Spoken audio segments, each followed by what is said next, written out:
here with the third place finisher in the Danny Serrano Memorial 100, Ryan Godown.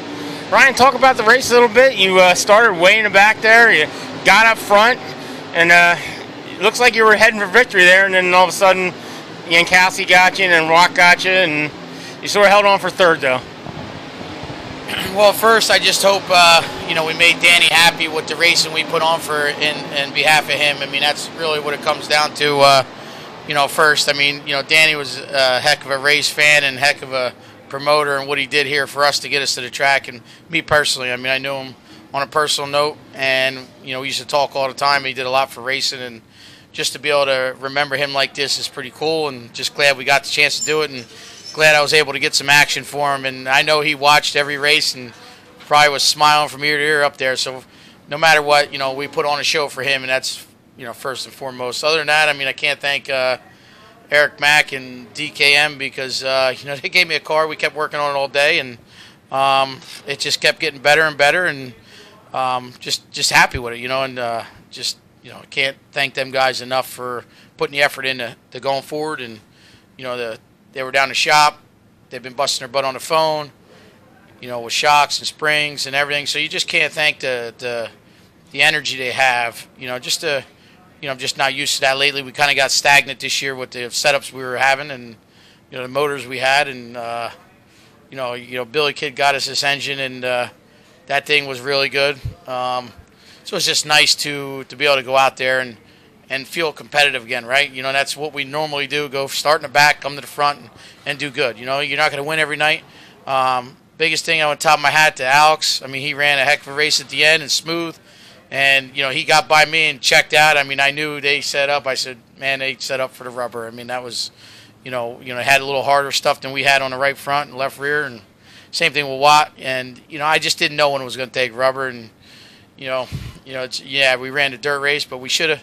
It's easy to say now we should have went harder. But, if it didn't take rubber, it's a different story, right? So if it didn't get locked down as hard as it did. But whatever. We top three with a new car. Trying to program we did, our crew, can't thank them enough. Butchie, Mike, Alex, Dan, all them guys helping us out. Ron Benitez, Bruce Johnson. I mean, all them guys worked their tail end off the last couple of weeks. Before Middletown going here. It's just trying to make the end of the year, having some notebooks to study and get better. That's all we want to do is just keep getting better, and that's. That's what we want. Our game plan, we started out on the 25th, and I says, well, we're going to ride it.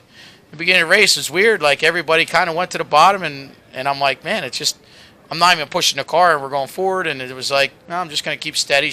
And then, you get there in the middle of the race there, and you're like, man, do we try to get Buck, or we just let him go and get him later?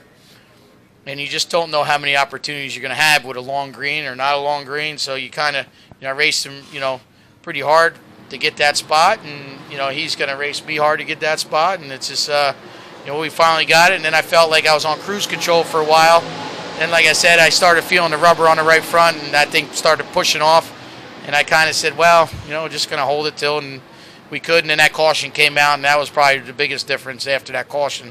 Them guys were just had harder stuff on the right front you could turn, and then he and that's really the end of the story. So top of my hat to Alex, top of my hat to my guys, DKM, and we'll see what happens tomorrow. When I pulled in here this morning, I pulled around the corner and I saw all the campers and everything, and I thought to myself, man, this is what Danny was dreaming of when he signed on with Doug Rose to get this place like it was. And that 100 laps of racing tonight was fantastic. Cars were all over the place, slide jobs here or there. Danny was proud. Yeah, absolutely. And like I said, I mean, I can't, express that this was all for Danny. No matter what we all did tonight, all of us racers, we knew Danny well. He went to always when we came here, we always went to every one of us, thanked us.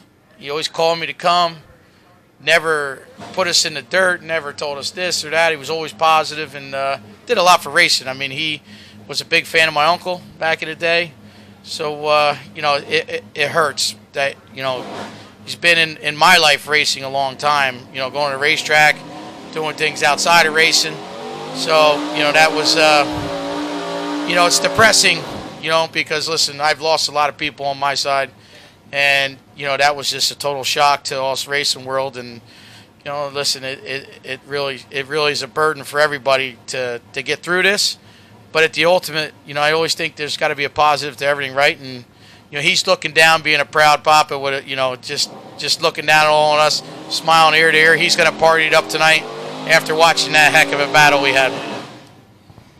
Talk about you and I talked before the race, and I talked to a couple other drivers there. Everybody's worried about tire wear, and I looked at your tires coming in, and they're pretty shot, but they lasted the 100 laps, and to me that was a little surprising. Well, and I saw what, you know, Doug and Rich did to the racetrack after the hot laps or the sprint car being made. I'm like, man, they're just putting water, slicing a little bit. I was worried. I was a little hesitant, but the water usually, you know, this place here, it comes back quick when they do it. It's not like they got to do a whole lot to get the track back. So I was hesitant, but the amount of water I seen put on, I thought it was going to go the other way, because last night I was here all night, and you seen the fog rolling. You know, that was my key on what tire. I seen that fog rolling. That's moisture. So I was hoping the moisture would keep coming up.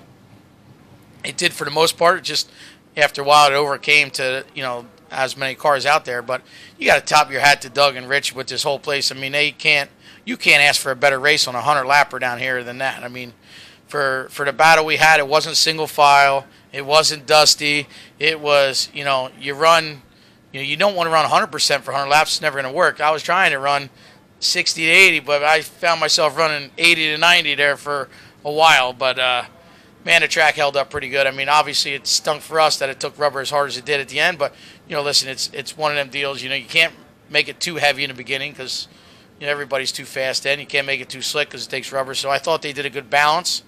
And, you know, listen, all year I've been here, and I'm telling you, Doug, the amount of the job he's done to turn this place around, and Rich, you can't ask for a better racing action than what is here. You really can. I mean, you know, I've been to a lot of racetracks. You get going on where it's, you know, you get stagnant on the bottom, stagnant on the top, you get filed in. Not here. It's action.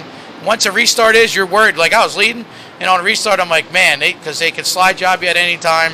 You got the top, you got the bottom, so it's just a cool facility to be on. You're never seem like you're out of the game here. So just top my hat to Doug and Rich, and thanks for doing all they do for racing and making it fun again down here. All right, this is Ken Bruce from Dirt Track Digest, and we've just finished up with Ryan Godown, third place finisher in tonight's Danny Serrano Memorial 100 at Bridgeport Speedway.